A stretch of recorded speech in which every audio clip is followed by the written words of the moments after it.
kami melanjutkan materi kami, terlebih dahulu kami memperkenalkan diri kami masing-masing. Perkenalkan, nama saya Hukmi Desinaga dan rekan saya. Perkenalkan, nama saya Hukmi Syomi. Perkenalkan, saya Dita Skolus. Perkenalkan, saya Dita Salaki. Nama saya Desinaga. Nama saya Dita Desinaga. Saya Desirae. Demikianlah perkenalan singkat dari kami akan mulai. Berhenti. Baik teman-teman, materi pertama dari judul mutu pendidikan adalah latar belakang.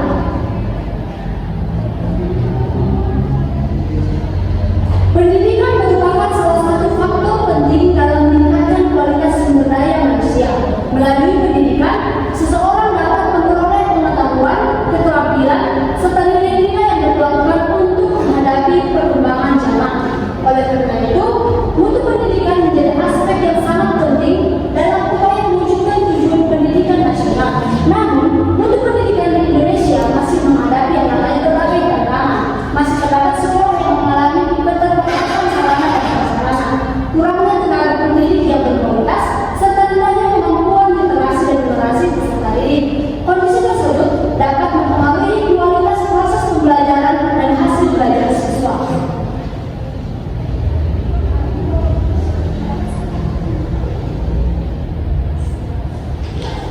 Baik, poin pertama adalah yang pertama menganalisis faktor-faktor penyebab rendahnya mutu pendidikan. Pendidikan di Indonesia telah ada sejak penjajahan zaman Belanda. Saat itu, Belanda mendirikan sekolah-sekolah di Indonesia untuk kalangan pribumi dan tujuannya adalah berbagai bentuk upaya dan kebijakan politik etis yang mereka terapkan. Namun, semenjak Indonesia merdeka dan lepas campur tangan Belanda, sistem pendidikan di Indonesia mulai mengalami yang namanya perkembangan. Tetapi akibat penjajahan masa Belanda, sistem pendidikan di Indonesia juga mengalami dampak yang cukup signifikan. Salah satunya adalah dibangun sekolah dan memberikan pendidikan bagi rakyat yang akhirnya melahirkan kalangan terpelajar atau intelektual muda sehingga mereka mampu mengetahui perkembangan dunia luar.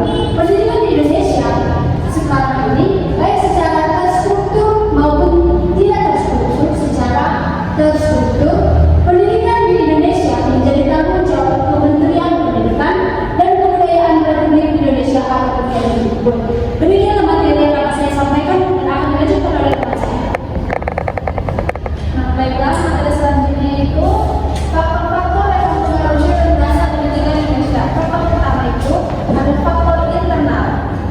Yang termasuk dalam faktor internal adalah metode pembelajaran yang monoton. Yang kedua, sarana dan prasarana kurang memadai. Yang ketiga, rendahnya prestasi siswa. Yang keempat, kurangnya profesionalisme guru. Dan yang keempat, kesadaran dalam penguasaan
2019. Ketimpangan dalam penyediaan sarana dan prasarana pendidikan memiliki dampak signifikan terhadap kualitas pembelajaran dan hasil pendidikan peserta didik. Selanjutnya akan dibahas oleh kawan. Baik, materi berikutnya yaitu merancang program peningkatan mutu pendidikan di sekolah dasar. Pendidikan merupakan suatu hal yang sangat penting dalam menentukan perkembangan dan pendidikan diri individu dan baik kehidupan suatu bangsa. Menyadari akan pentingnya peranan pendidikan sebagai pendorong kemajuan bangsa, maka pemerintah senantiasa berupaya untuk mengadakan pembaruan bidang pendidikan, terutama yang berkaitan dengan tenaga pendidikan, pembiayaan, sistem kurikulum, dan lain sebagainya adalah peningkatan mutu pendidikan, sehingga Undang-Undang Nomor 20 Tahun 2003 tentang Sistem Pendidikan Nasional Pasal 4 ayat 6 juga menegaskan bahwa pendidikan diselenggarakan dengan memberdayakan semua komponen masyarakat melalui peran serta dalam penyelenggaraan dan pengendalian mutu layanan pendidikan, sebagaimana tersebut dalam Undang-Undang Nomor 20 Tahun 2003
dengan memperhatikan kebutuhan dan kemampuan masing-masing daerah. Pemerintah pusat dan daerah harus bekerjasama untuk menciptakan lingkungan pendidikan yang lebih baik dan merata di seluruh wilayah Indonesia. Selain itu, perlu dilakukan evaluasi terhadap pendidikan dan kebudayaan terhadap pendidik secara terus-menerus sebagai bentuk umpan balik dan evaluasi bagi pendidik maupun sekolah. Dalam menjalankan upaya pemanfaatan pendidikan, penting juga untuk memperhatikan aspek-aspek yang terkait dengan ketersediaan sarana dan prasarana serta tenaga pendidik yang berkualitas. Diperlukan kerjasama yang baik antara pemerintah, masyarakat, dan tenaga pendidik untuk menciptakan lingkungan pendidikan yang lebih baik. Nah, materi selanjutnya itu merancang strategi pemetaan pendidikan di daerah terpencil. Untuk menyamakan tingkat pendidikan di daerah terpencil, pemerintah harus merancang rencana yang lengkap dan terpadu. Beberapa tindakan yang dapat dilakukan adalah memperbaiki infrastruktur pendidikan seperti gedung sekolah, jalan dan jembatan, dan akses listrik dan air bersih. Pemerintah juga dapat membangun sekolah baru di daerah yang belum memiliki fasilitas pendidikan. Selain itu, guru di daerah terpencil perlu diberikan pelatihan dan pengembangan profesional agar dapat mengajar dengan lebih baik. Pemerintah juga dapat memberikan program beasiswa untuk membantu siswa dan keluarga miskin di daerah terpencil mendapatkan pendidikan yang lebih baik. Untuk mencapai tujuan mendapat pendidikan di pelosok, pemerintah harus mempertimbangkan berbagai aspek yang saling terkait. Berbagai infrastruktur pendidikan di daerah terpencil seperti membangun gedung sekolah, jalan dan jembatan yang rusak, serta akses listrik dan air bersih merupakan langkah awal yang penting untuk memastikan siswa daerah tersebut dapat mengakses pendidikan dengan baik. Oke, baik teman-teman, sekarang kita sampai pada kesimpulan materi kami. Mutu pendidikan merupakan salah satu faktor penting dalam pertumbuhan kualitas sumber daya manusia. Rendahnya mutu pendidikan dapat disebabkan oleh berbagai faktor seperti keterbatasan sarana dan prasarana, kurangnya kompetensi tenaga pendidikan, rendahnya motivasi belajar siswa, serta kurang optimalnya pengalaman sekolah. Selain itu,